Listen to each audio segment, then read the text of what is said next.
Well, thank you. It's good to be here with you this morning. As Dawn mentioned, I have the honor and privilege of presiding over Ratio Christi, which is on 130 campuses and at various locations around the world.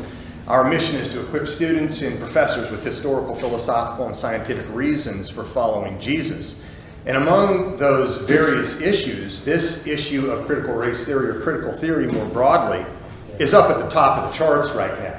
Things are happening at the university at breakneck speed, and the old king is quickly being dethroned, naturalism, in favor of this new beast. So if you've heard of NeoAtheism, they ain't got nothing on the neo-Marxists, right? As we get into critical race theory and figure out how to engage it, in 1989 in the West, the world celebrated because we thought that the wall had fallen, and with that, Marxism and communism was gone. It was that exact year that CRT began, and not without accident. Without giving a definition of it right now, sort of unorthodox in a sense, I'll wait till midway through after I've unpacked it, given some historical development, tried to describe it, because it's not entirely easy to define. There's not one single definition of it, even by its own proponents. And in fact, it cannot be entirely separated from this whole philosophical spaghetti bowl that it is part of. It is literally intersected with other viewpoints at its inception. You might look at this as a story from Marx to Lenin. Yes, Vladimir Lenin, but it goes way beyond that into America into the 60s with that John Lennon, and think about the words of his song, Imagine. What a great gospel evangelistic presentation of a vision of utopia. Imagine social justice. Imagine racial justice as one subset of social justice. In the West, in Christianity in particular, we are under assault by what might be considered a foreign invader to ideological viewpoints that have been long-standing. Things that have made the West great, as some would see it. Capitalism that has brought half the world out of poverty. Free speech, academic freedom, which has now moved into cancel culture, democracy, science, the universities, the hospitals, all of which have Christian denominational names on most of them. Christianity has long been considered a tour de force in impacting the world for good, or so we thought. But now we're seeing it as being colonialist, imperialistic, evil, in a sense, for all of the world. And it's not just us that's experiencing this. This is getting exported from America, from American universities, into universities around the world as well. In Vishal Magawati's book, The Book That Made Your World, we have one view of how the West won, how the West developed in such a good way to make the world a better place. And we argue that that's from a Christian perspective, that the foundational basis for that was foundational Christian doctrines. That's been rewritten, you might say, by someone like Steven Pinker. Bill Gates considers this his new favorite book of all time, Enlightenment Now, the case for, or the apologetic for, reason, science, humanism, and progress. But Steven Pinker, a neo-atheist, along with Richard Dawkins and the like, are all being dethroned now by, is everyone really equal? An introduction to key concepts in social justice education. Imagine social justice. Imagine a new worldview that is upon us. So as we begin thinking, before getting to that, I could ask the question, since we're thinking about CRT, which is a subset of CT, critical race theory of critical theory, we could ask the question, do you want to be racist or anti-racist? Let me ask that question. How many want to be racist? Raise your hand. Anybody? Somebody? Bueller? Right? Would you admit it? How many want to be anti-racist? Raise your hand. Half the room. So I can get you to sign on that. Come on up here, sign on that. And then once you sign it, I'll tell you what's in it. See, that's part of the deception here. This is why this is moving so quickly. Most people don't know what critical racism is, much less critical theory, or what critical race theory is, much less critical theory. You hear sound bites from it. We all know that something is shaking in our society heavily right now. I think about this movement like Tom Cruise's The War of the Worlds, where these alien life forms were embedded in the Earth's surface maybe for thousands of years. And something happened at a point in time that triggered it, and all hell just broke loose literally around the world. And that's what we're seeing. Where did this come from? What is going on here? Now you get sound bites all the way into the corporate world, like Coca-Cola, be less white. What in the world does that mean?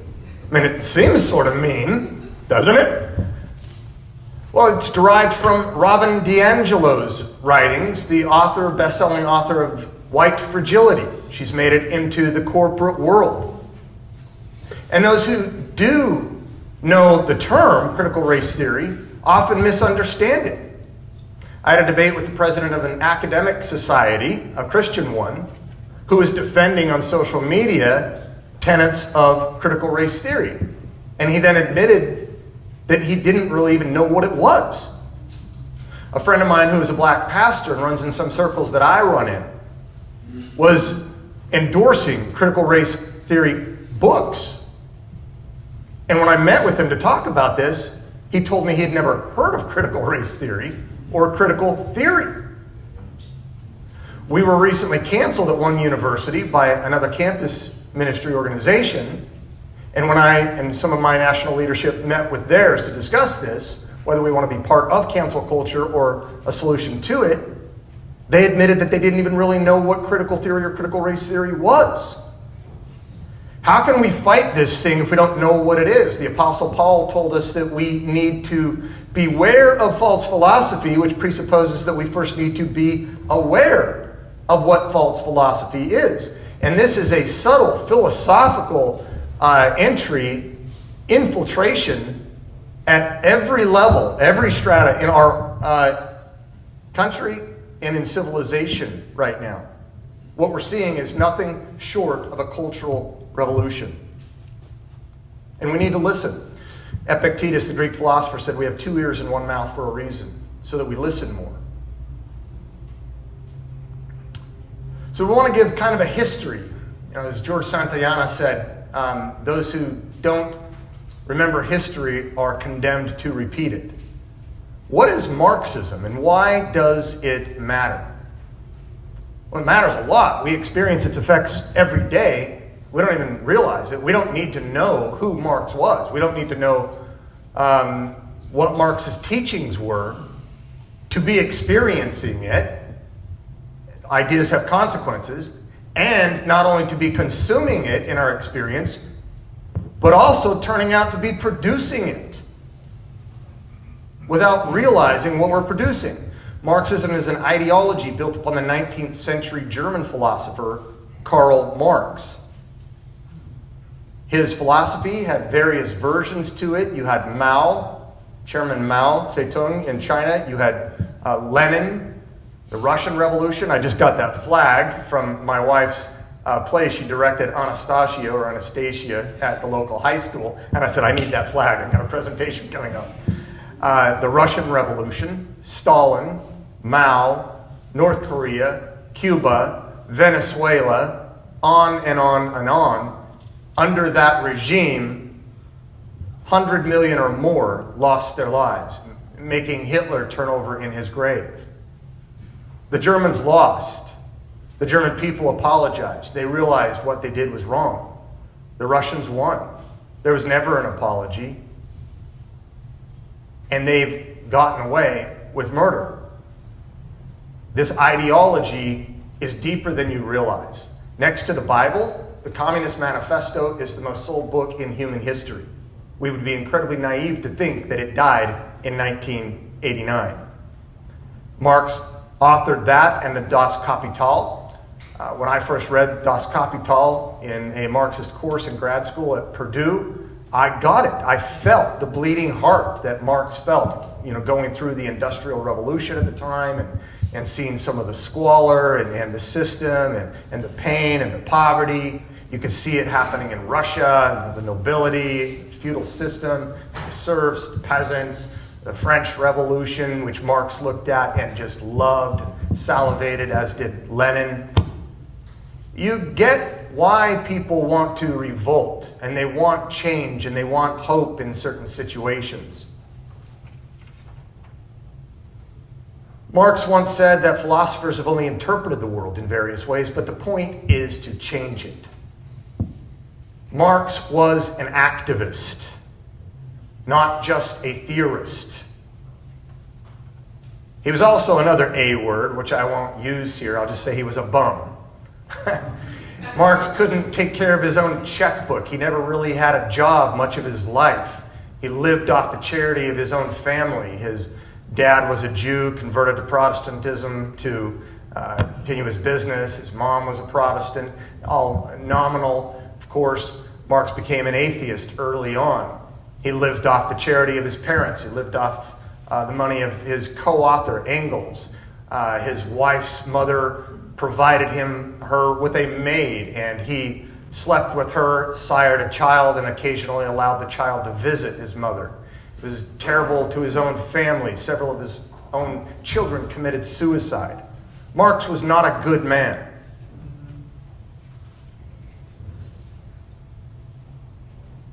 Then if Marxism is so bad, why do so many young people think it's so good? One reason is they don't remember their history. And we're living in times which is making it more and more attractive. When people think of communism, they think way back when, or they think if you talk about communism, if you talk about Marxism, they think you're talking conspiracy theory. Communism is an economic theory anyway, and is there any perfect economic theory? They contrast it with capitalism, and sometimes the way they're shown things in the media is that capitalism is evil. You have these greedy people. One person's greed is another person's envy, of course, right? But for Marx, he was never really about economics anyway. That was tertiary for Marx, economic criticism. Political criticism was secondary. Religious criticism was primary. Marx said that religious criticism is the criticism above all criticism. Notice the term criticism in critical race theory. Marxism holds that human societies developed through class struggle. It was built on conflict theory between the haves and the have-nots, the bourgeois and the proletariat. Those have-nots and the haves were in battle over the means of production and wealth accumulation. Utopian society, this dream, requires not only abolishing all private property, it's essential, but also abolishing religion. Marx even talked about the guillotine for serious religion. Nominal religion we could put up with for a time. Serious religion, there is no tolerance for it. None. Marx inspires a religion of revolution. That's what it's about. It is a worldview, and when you think again about critical theory or critical race theory, think about the first four letters of theory. Theology. It is a view of the whole world. It has its own view of reality, its view of knowledge, and its view of ethics, and it has a methodology. See, the Marxists, even the neo-Marxists, unlike the neo-atheists, who really have no serious ground for ethics, you might think that the Marxists don't either. But they see that they are on the right side of history, that there is a good and bad, even if that doesn't seem consistent with their viewpoint. Their view of reality and the way things ought to be is a view that some people, as a means to the end, just need to be eliminated, need to be canceled. Even some of the neo-atheists today in cancel culture are starting to find there's no grace here. Well, what about me? No, canceled. What's Marx's relationship to religion? Well, Christian religion teaches that God made man in his image. Marx turns around in his Thesis of Feuerbach, one of his influential philosophers. It is not religion which creates man, but man who creates religion. Marxism is a state-building worldview. It demands the whole of you. It is statist. At least that's the intermediate state, maybe called the dictatorship of the proletariat or socialism, that eventually will just wither away, as Marx thought and Lenin taught, and move into communism. In one sense, some of those defenders of it are right that it's never really been tried. It's never gotten past the success of even socialism in that sense. You get to the communist state of Russia, but it never withered away. Religion for Marx is, in a sense, real. It not only redistributes the good, but like religion, it tells us what is good, even without a foundation for good. Religion wasn't merely part of the oppressor class, creating a sort of Christian hegemony of oppression, but in fact it is the sigh of the oppressed creature. And so he sees himself, his viewpoint, as a liberator of these people who are giving into oppression and turning around and producing more oppression by religion. Religion is the sigh of the oppressed creature, the sentiment of a heartless world, and the soul of soulless conditions. It is the opium of the people, the opium of the masses. The rich people during difficult times can get the good drugs, the opium, the cocaine, and so forth. The poor people, poor in mind and poor in pocketbook, they just need Bible. They need religion. But you give them their basic needs, and religion will go away like that.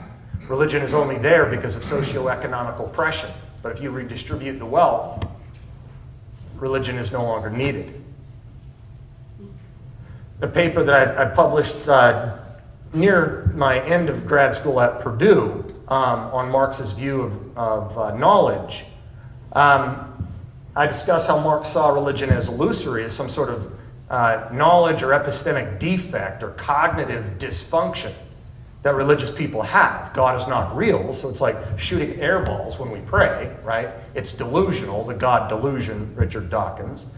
But if God does exist, maybe the shoe fits on the other foot, right? Whereas Freud taught that religious belief was due to internal psychosis, crazy people, having some sort of wish fulfillment, Marx thought it to be something that's brought on through external means, an internal delusion related to socioeconomic oppression. And according to Marx, if you liberate people from their oppression, again, man will simply throw off rather than continue using it as a crutch. He didn't concern himself, like many of his time, of the truth of religion. He was concerned only about its rationality. And since it's already decided that it's false, you have to figure out why religious believers actually believe this delusion that they believe. Is it an internal problem or an external one? Is it Freud or is it Marx, right?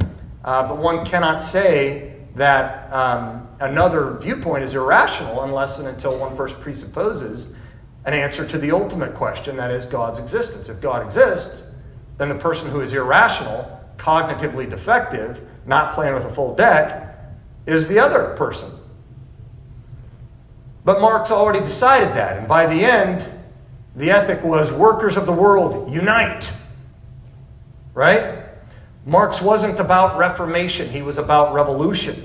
He saw conflict and resolution going in one historic direction, and it was predictable from his vantage point. A lot of failed predictions. The neo-Marxists had to sit down, scratch their head, and figure out, how are we going to make this work now?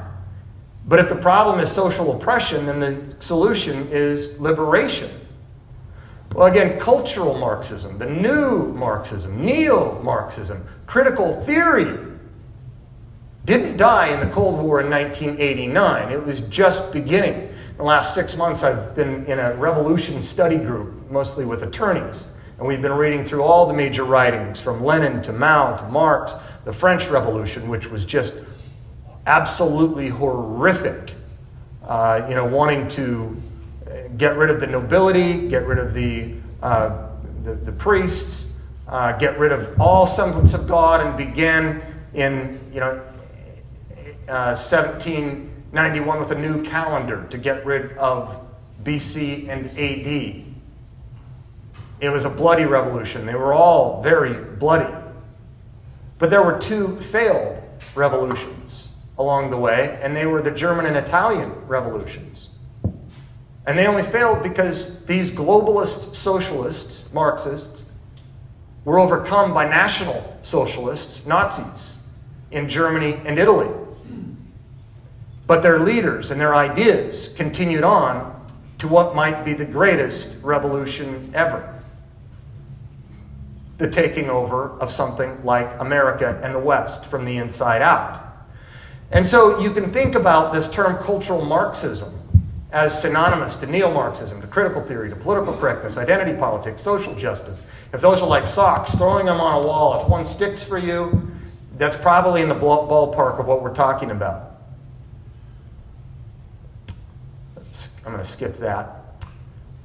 Critical theory is currently the reigning paradigm in academic disciplines, in what we might call grievance studies, gender studies, women's studies, peace studies, critical race theory studies, anthropology, queer theory, liberation theology, which started at the same time in the 60s as a hybrid of Marxism and Christianity, externally a Christian shell, internally Marxist, and forms the ideological foundation for large segments of the social justice movement.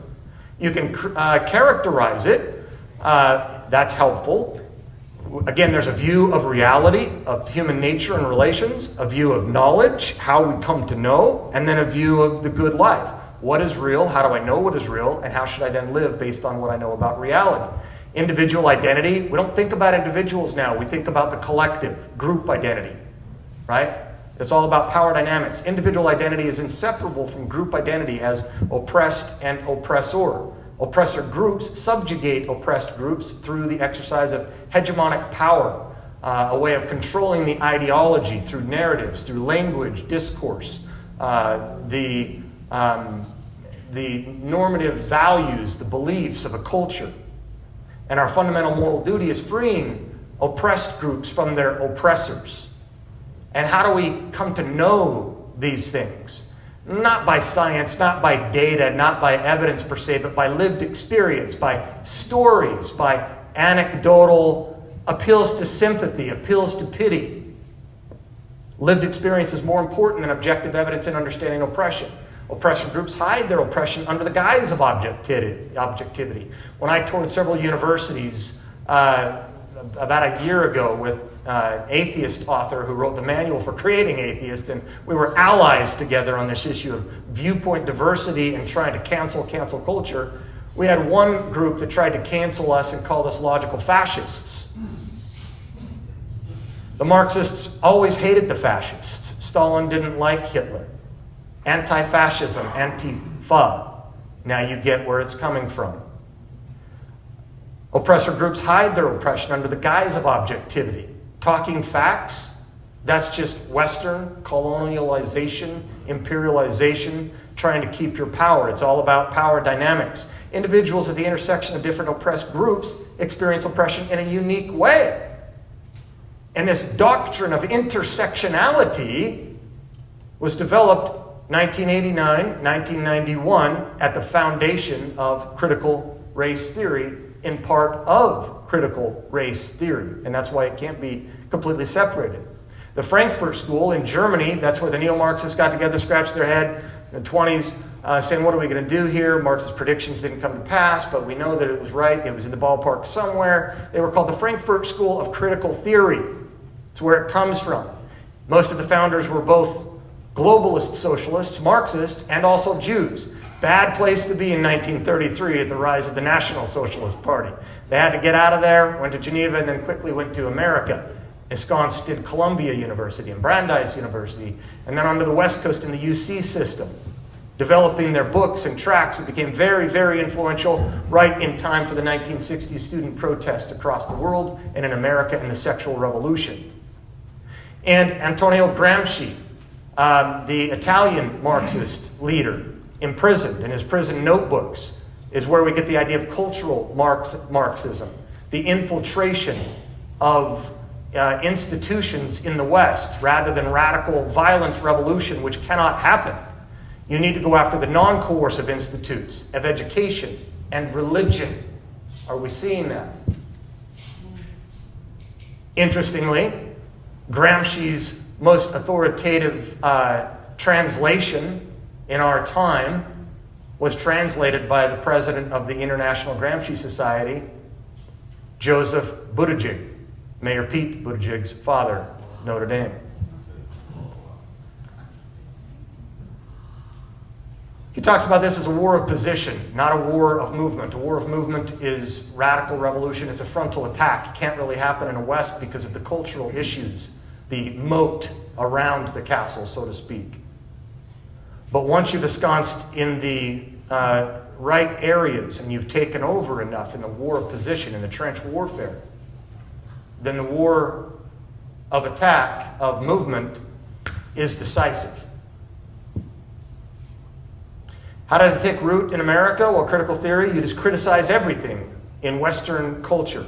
Family, race, sex, marriage, religion, capitalism, all of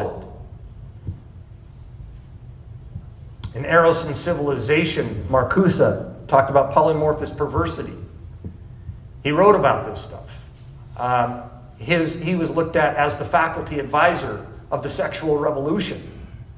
And in 1968, when the global protests were happening, entire countries' universities were being shut down and carrying signs. Marx, Mao, and Marcuse. Marx, Mao, and Marcuse.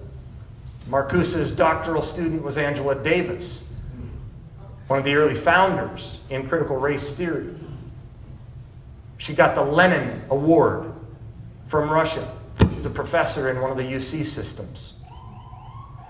All of these works were intended to split society in oppressor and oppressed groups and cause dissent, to cause unrest. In Robin DiAngelo's book, Is Everyone Really Equal? That's really the more influential book, not the White Fragility. I don't even know, you probably can't even see those, I'm sorry. When you look at people of color, you've got the oppression, which is racism, and the dominant agent group is white.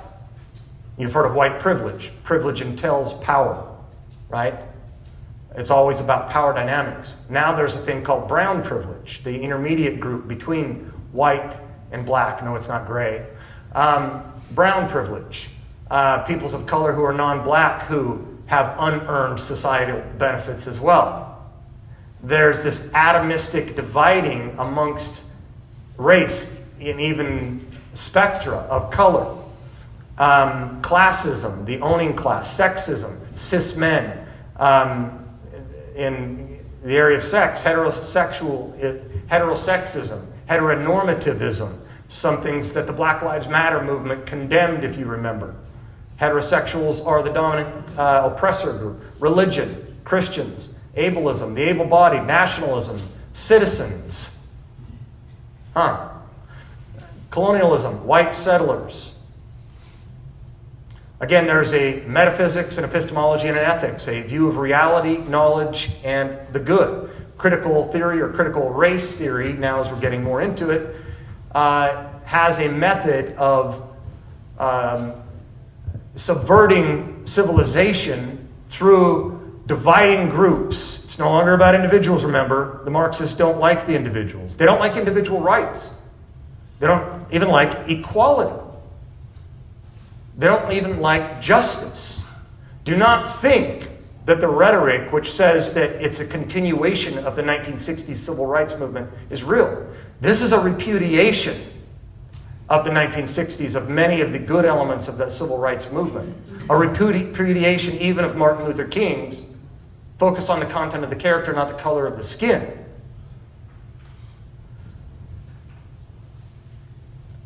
Here we have the privileged being able-bodied against the disabled. cisgender against the transgender, heterosexual against gay lesbian, white against non-white, male against female, upper class against poor, fertile against infertile. And this list goes on and on and on, and it gets micro along the way. Again, Marx, Mao, and Marcuse. Yeah, this might have died over there in 1989. Marcuse came here, and by the 1960s, his views, he was condemned personally by the Pope at the time as the revolutionary thinker. His doctoral students, his writings, and many of their writings got out there, and those graduate students at the time then went into academia, ensconced in the humanities and the social sciences, and began to write their books, to the point where in the 90s, beginning of the 90s, right when this got started, they were infiltrating in the university. And this is what Gramsci called the long march through the institutions, or one of his later German students called it.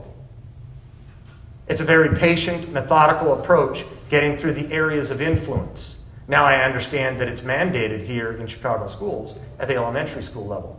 It's in government agencies all the way down to our elementary schools. And I assure you, it's in our churches, in our seminaries, in campus ministries, and Christian academic societies. This is not about liberal or conservative. It is not about Republican or Democrat. This is a foreign invader from outside that has infiltrated. John Lennon's gospel, it prioritizes what I said earlier about economic criticism being tertiary, to the secondary political criticism, to the religious criticism being primary. Right? Imagine no religion, no heaven, no hell. Imagine no country, globalism, no borders. Imagine no possessions, sharing all in common, no property. Imagine this new view, this new gospel. We won't listen to a song, even though you want to. I want to talk a little bit about liberation theology. Liberation theology I first studied about 25 years ago, and it is more real today than you realize. In some books, when I looked back at them last week, and I went, wow, I remember studying that, and it said it's hardly in America, it's Central, South America, the Pope's having a real problem with it. In some of the impoverished areas in South America, some rogue priests, Jesuits would rebel and start revolution, and the crux passage in the Old Testament or of liberation theology was really the Exodus, getting the bourgeois Pharaoh off the back of the neck of the proletariat Israelites. Liberation or salvation is about being liberated from socioeconomic oppression down here. It's not just the social gospel that we used to talk about, but it's social justice. It migrated up north. Critical race theory, finally a definition. One of many, but from one of the originators, one of the founding members, Richard Delgado and Jean Stefanczyk. So Delgado was in the beginning. In his book, their book, Critical Race Theory and Introduction, pages 2 and 3, the critical race movement. Now, stop right there. Remember, theory, theos, God. It's an attempt to explain the phenomenon. Movement is not theory. But this is consistent with Marx, who didn't want to simply interpret the world, but to change the world. It was built on a theology of hope and change. The critical race movement is a collection of activists and scholars interested in studying and transforming relationships among race, racism, and power. The movement considers many of the same issues that conventional civil rights and ethnic studies discourses take up, but places them in a broader perspective. Unlike traditional civil rights, Martin Luther King and others, which embraces incrementalism, there was progress and step-by-step progress. Critical race theory questions the very foundations of the liberal order, including equality theory, legal reasoning, Enlightenment rationalism, and neutral principles of constitutional law. It was started by Derek Bell at Harvard, a black scholar in critical legal studies. There's that word critical again. And his doctoral student, Kimberly Crenshaw, who coined the term intersectionality, who wrote the book or the article Mapping the Margins. that you intersect all these different classes now. It's not just about economic haves and have-nots, but race, class, sex, gender, ethnicity, nationality, ability, religion, and so forth. Ibram Kendi, the high priest of critical race theory, spoke at Purdue earlier this year. And I remember him saying, as I attended the lecture, there is a racial component in everything. Some white guy came up to the mic and said, I don't know what to do, help me, I feel so guilty. Exactly, as you should, right? There's white privilege, white supremacy, and white guilt now. He says, what do I do? How can I help? And he says, well, if you have a passion about anything, there is a racial component in everything. He says, for example, if you're concerned about climate change predominantly impacts those of the third world, of the people of color. He said everything, and you're starting to see it. It's everywhere. And what I said to the president of Purdue is this was the first speaker in a year of speakers coming in, almost all neo-Marxist speakers. I sent him this quote because he was the former Republican governor of Indiana, and I said, are you really ready for the Frankfurt School of Business to become anti-capitalist? Here's what this is teaching. Again, you cannot divorce anti-racist ideas from all those other intersecting ideas. Anti-racist policies cannot eliminate class racism without anti-capitalism policies. To truly be anti-racist is to be feminist. Now, half the people in this room, when I said, do you want to be anti-racist, raised your hand. Why did you do that? Because I gave you the option. How many want to be a racist? It's worse than being called a rapist today. How many want to be called a racist? No one. How many want to be an anti-racist? Everyone. That's why it's in the Chicago elementary schools. But do you know what it means after you've signed on the document? Then we'll find out what's in the bill. Anti-racist policies cannot eliminate class racism without anti-capitalism policies. To truly be anti-capitalist is to be feminist. To truly be feminist is to be anti-racist. We cannot be anti-racist if we are homophobic or transphobic. To be queer anti-racist is to understand the privileges of my cisgender, of my masculinity, of my heterosexuality, of their intersections. Critical race theory cannot be divorced from all of those other radical viewpoints that have all taken the 1960s stuff and put it on steroids and divorced it from the liberal order. So even Richard Dawkins recently had his Medal of Honor taken away from the Humanist Society, right? And he wondered, how? I'm a neo-atheist. I tried to destroy this worldview. What's going on? I apologize. No. There's no forgiveness here. There's no absolution of sin. Jonathan Haidt, an atheist, NYU professor of psychology and New York Times bestseller of Coddling the American Mind, started a foundation that I'm part of called Heterodox Academy. It's made up now of about 5,000 professors across the range of viewpoints, but there are 5,000 universities, so that's nothing. He says that universities must choose now to either be truth universities or social justice universities. They cannot be both. Berkeley just poured in $25 million for 400 staff positions, almost all tax paid, that are designed to be political police, thought police, political officers. We call them DI officers. Diversity, inclusivity, equity. The holy trinity of death. Anytime you see it die in a university, you know that's the demise of that institute. I was canceled at a seminary to follow up on a critical race speaker in that seminary because the academic dean prayed and she said God told her only the critical race theorist was to come. And then, much to the chagrin of the faculty who wanted me to come, she told them she was going to hire a DI officer, a biased personnel, to come in after. Why do you need one of those in a seminary? What is diversity? Well, you identify the oppressed groups in terms of systemic power, systemic whatever class you're talking about. You identify the oppressed groups in terms of systemic power and privilege. And then inclusivity, you assess blame of the oppressor groups. And then equity. There's no equality here. You rectify the injustice by redistributing outcomes of power and privilege, by coercion if necessary, but with the carrot to begin. Equality may not be equal.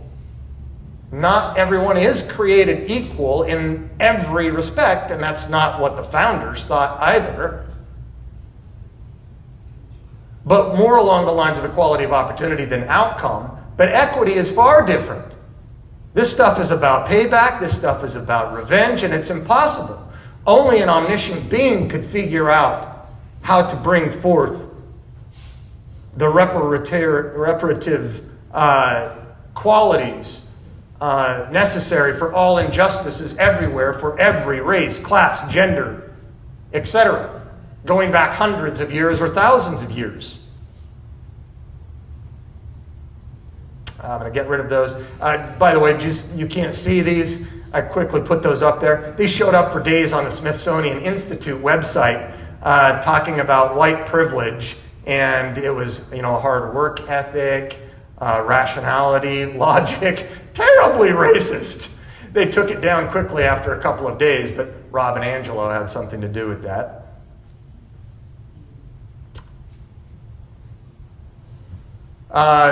I picked this page out of Vodi Bakkum's recent book. He's an African-American scholar and pastor. It's something that happened recently, George Floyd. This is what set the world on fire again, right? And it was terrible. You watched it, you saw it on the media, you saw this knee on the back, and you wondered how terrible is this? In 2020, police called in response to passing a counterfeit bill. He wasn't an angel, didn't deserve death, but passing a counterfeit bill. He had the knee on the neck for about 8 minutes. The officer's demeanor was calm and serious. You saw them there. Several of them were minorities too. The officers were arrested and charged. All lost jobs. Some face prison time. See what else? Multiple funerals, congressional recognition, police reforms, name on everyone's lips, say the name, nationwide protests, riots in Portland. It's still going on almost 10 months now. But did you ever hear of Tony Timpa in 2016? Timpa called the police and asked for help. He had the knee on the hands and the back of the neck. Not for 8 minutes, but for 14 minutes. He died. The cops were mocking and laughing. And they were saying, is he dead? Is he dead? Not quite certain. Officers neither arrested nor charged, and footage withheld for 3 years. No one knew his name, and few ever heard of his case. Why? It didn't fit the narrative. Racism only goes one direction in this new view. It's about changing the narrative through language. Knowledge is a social construction of reality. Knowledge about gender, knowledge about race, knowledge about everything. And racism can only be done by those who are in privilege and power. So even though there's a majority, for example, of women in America, they're still considered not a minority as opposed to majority, but minoritized. And it's the minoritized, the oppressed group, who has true access to knowledge. It's a Gnostic, secret knowledge. And if you have intersectional group identities, you have really good knowledge. What if you are black and woman compared to black man, or black woman lesbian, or black woman lesbian with one leg, right? I'm serious about this. I was told by a department head of a university around here yesterday. I was at his home. A friend of mine came across the email on race issues within the university, and one white professor said in defense of this other white professor, said, well, maybe he identifies as black. Maybe he's really black. How do we know? A black scholar responded back and said, this is BS, and this is divisive. And the response was, well, how do we know? Remember Rachel Dolezal a couple of years ago? White, claimed to be black, simply self-identified. Knowledge is a social construction of reality.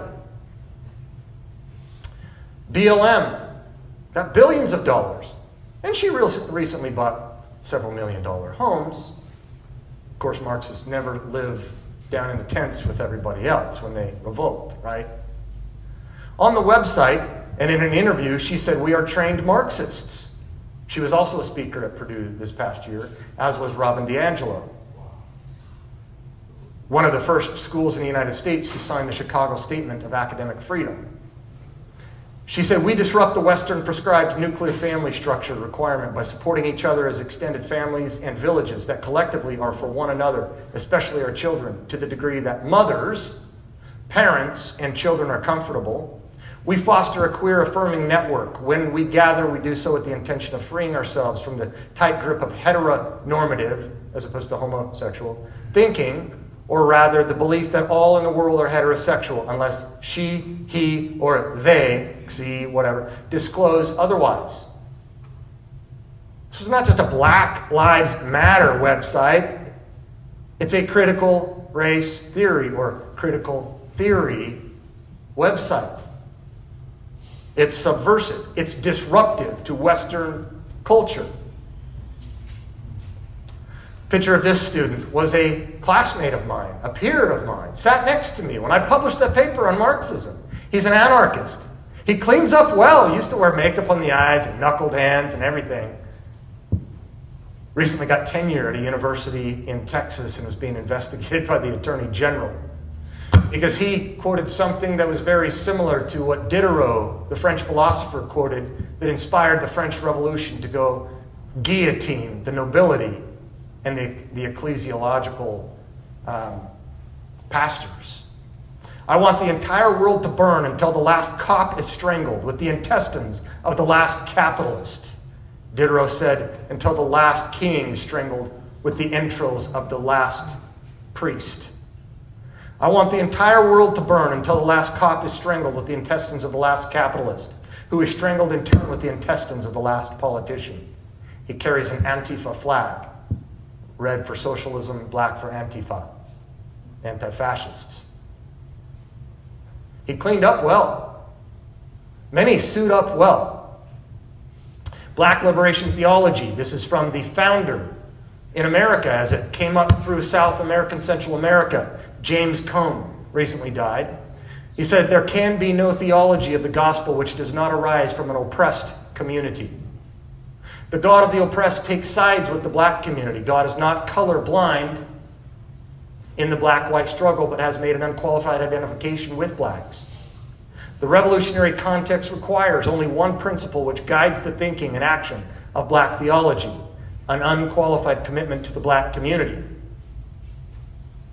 But can't racism go two ways? No. It's all about power and privilege. You can only be racist if you are in power. And racism has also become structuralized, systemic, depersonalized. Of course, under Marxism, we depersonalize, we dehumanize. Another liberation theological thinker. "My work with liberation theology, the Latin American theologians, with the Black Theology Project, and what the Cuban Council of Churches taught me 30 years ago was the importance of Marx in the Marxist analysis of the sociologies of the vulnerable and the oppressed." Reverend Jeremiah Wright, the pastor of the church where Obama attended for 20 years, baptized his children. He was a student of James Cone. Obama said in his own book, "To avoid being mistaken for a sellout, I chose my friends carefully. The more politically active black students, the Marxist professors, the structural feminists. At night in the dorms, we discussed neocolonialism, Eurocentrism, and the patriarchy."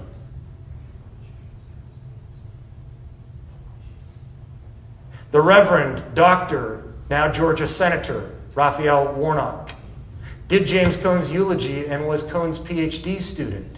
He also sat in the pulpit until a few months ago of Martin Luther King. Warnock says the early church was a socialist church. Go back and read the Bible. We need to level the playing field. And to be concerned about the poor does not make you a socialist. It is what makes you a Christian. Oh, I thought you were a Christian a different way. And that's just a fruit of being a Christian.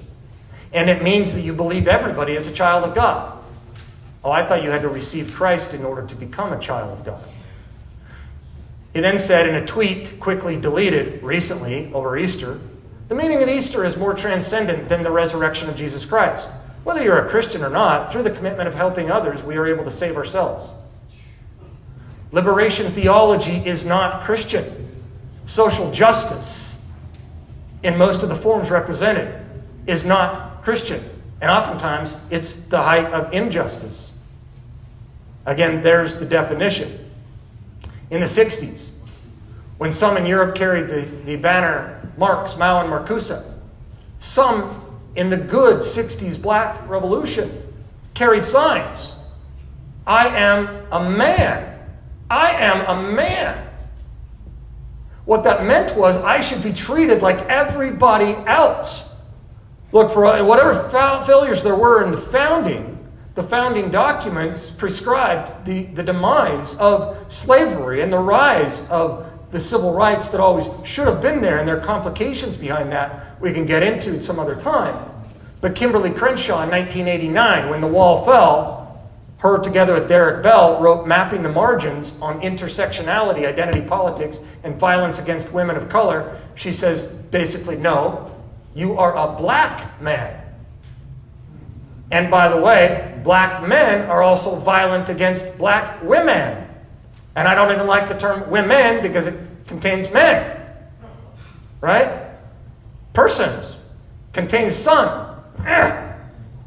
It. They. Well, why the attraction? Because there's a moral cause. The old naturalism that we saw 20 years ago in NeoAtheism, it was dry, it was science. There's no morality behind it. This gives you a sense of purpose, of justice. And because it started out in an atheistic worldview in Marxism, it's no longer beholden to atheism. It has jumped tracks, and this virus has morphed and found a more viable host in Christianity. We believe in original sin. We believe we're guilty. We believe that we've oppressed people and that God hates oppression and that he wants justice. And when the terminology of justice and oppression and what would Jesus do comes along, we sucker into insidious false philosophy. Slavery and other narratives, all horrendous things. What a lot of people don't realize is slavery has been the majority report throughout the history of the world. And the only time it was racialized was in this context, right? The amazing thing is that only in the West, and only at this time, was there an affront to end slavery, even by military force. Right. And this idea of the 1619 Project, America's original sin. Look, no one's saying everybody was perfect. But first of all, as black scholar Vanderbilt points out, political science professor, those slaves that came to Virginia were indentured servants, much like almost 2/3 of whites who came across Europe, indentured servants.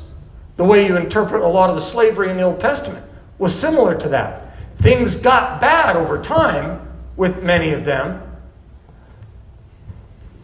But this idea that this country was entirely built on the backs of sin is not the full picture.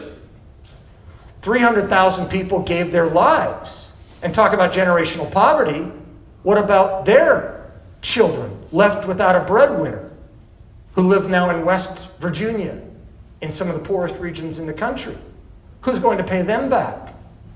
What about 350,000 current Nigerian immigrants to America who on average have more education and money than the average American and came from a place where 90% of the slaves were captured to give to the whites on the ships? Where did they get their wealth to come over to America? Would they pay back? Obama, 50-50. Does he count as white? How do we do this? It's not like we should be against retributive justice and reparation in principle for anything. If we do wrong, we ought to right the wrong we've done. But how do you go back hundreds of years, thousands of years? And how do you avoid allowing a Marxist philosophy from which there is no apology, there is no grace, there is no forgiveness, there is no absolution of sin, to exploit something like this to even ruin Martin Luther King and the civil rights movement. There was progress. The legacy of slavery, Thomas Sowell, one of the best economists of this country, up at his peak right now, Stanford, 90 years old. He talks about how the legacy of slavery, if you want to compare apples to apples, the legacy of slavery in the black family right now, where poverty, the ultimate predictor of poverty is fatherlessness, the black family was not ruined by the legacy of slavery as much as it was by the 1960s welfare policies. The poverty rate was not as great 100 years after the end of slavery as it was just a generation after the 60s. The black family was largely intact before that time. Now they're 75% without fathers. The explanation of that is in our time. Redefining of racism as unilateral and structural. Systemic racism. America is systemically evil from its origin. Well, what do we mean by systemic racism anyway? That's a load of questions, a definition. Here's a common definition. Any practice or policy that creates or perpetuates racial disparity or inequality. Remember, this movement believes that inequality entails injustice. If you find inequality anywhere, race, class, sex, gender, at all, there is injustice lurking there. Inequality used to be a mathematical notion, injustice a moral one. Now they're combined. Any practice or policy. Well, guess what does that? Marriage does that. If you're married, there will be inequalities financially than if you are single in a non-married home, raising children. So what, we get rid of marriage? We do what Marxism or socialism does across the board and makes everyone poorer? About basketball, 75% of the athletes are black. Inequality entails injustice? Or do we want to say there's some merit there? They're good. Well, what about the policies? It's discriminatory against someone. Who? Well, the hoop has to be 10 feet tall. Who's it discriminated against? Where does the privilege of power to come in? The tall people, not the short people. That's a policy and practice that creates or perpetuates disparity or inequality. Maybe not racially, but someone. I mean, people are paying millions of dollars who are taller. Remember the early illustration, equality versus equity, standing on the thing? How are you going to make up for those people? That is a systemic problem. Incarceration rates. And I'm not saying there aren't injustices or problems, but you don't wreck an entire system over some problems. You fix the problems. Oh, incarceration rates have 93% male. Inequality entails injustice. Sexism. No one's claiming sexism here. The black scholar's denial from atheist to theist, or some that we need to read that the media doesn't present to us. From Stanford's Thomas Sowell and the final speaker at Purdue, finally, Shelby Still, who wrote the book White Guilt, How Blacks and Whites Together Have Ruined the Promises of the Civil Rights Era. He denied last month there is no systemic racism. Let's at least have a debate. But now today, debate is hate. Right? Or let's hear from atheist scholars, like John McWhorter at Columbia University, African American, who also denies it and sees the Marxism in this stuff. Or like Glenn Lowry, Harvard's first African American tenured professor, now at Brown University. Or Carol Swain, African American scholar with the equivalent of a Nobel in her field of political science and law. Look, let me just come to an end here. Should Christians support the social justice movement? The Bible is filled with commands to care for the poor, to defend the powerless, to seek justice for the widow, the orphan, free the oppressed. Christians should use care to adopt rhetoric that subverts Christianity. Stick with biblical terms like justice, like compassion. Don't allow Trojan horses to get smuggled in. Social justice is not necessarily just. Economic justice, socialism, racial justice, the gospel of anti-racism, reproductive justice, abortion, Gender LGBTQ justice, which is polyamory or multi-identity. Research justice, only use minoritized texts. Climate justice, climate change laws. Human trafficking, okay, finally we get a real one. It's often driven through the lens of sociology and culture, not through the lens of theology and scripture. We need to think about old Abe, Abraham Lincoln, who said that in this age, in this country, public sentiment is everything. With it, nothing can fail. Against it, nothing can succeed. These arguments are being based on the appeal to pity. And people's hearts sink, and they don't map their minds and their hearts together to come to solutions. Critical theory has emerged from its Marxist origins, but it has gone beyond that. I need to come to an end here. Look, we need to see people as created in God's image. That is the ground for all lives being sacred, and for us bending over backwards to help people. That's the ground for the golden rule. We have knowledge. Knowledge is objective. Yes, our perspective can shape things, but we do have knowledge. Knowledge is central to the gospel according to Jesus, the knowledge of God. And God's word is truth. The basic biblical knowledge. Basic knowledge is available to all. And God so loved the world that he gave his son for anyone who believes. Not just those who do the work of anti-racism or do the work of anti-sexism or whatever. We need to clarify the differences between justice and charity and not collapse the two and make it a statist issue. For further investigation, and I'll come to an end, go to our website, pick up a 30-page booklet. You can get the hard copy out there. It's orange or go for free on our website. Check out Chantal Monique Dussain's website, Center for Biblical Unity. Look at Neil Shinvey, apologetics.com. Bodhi Bacham, the African-American scholar, just came out with the book last week, Fault Lines. Carol Swain, Vanderbilt. She's opposing the 1619 Project. Thomas Sowell, one of the best economists of our time. Shelby Still, another African-American out at Stanford. Glenn Lowry, Harvard's first. You can listen to his podcast along with atheist John McWhorter from Columbia.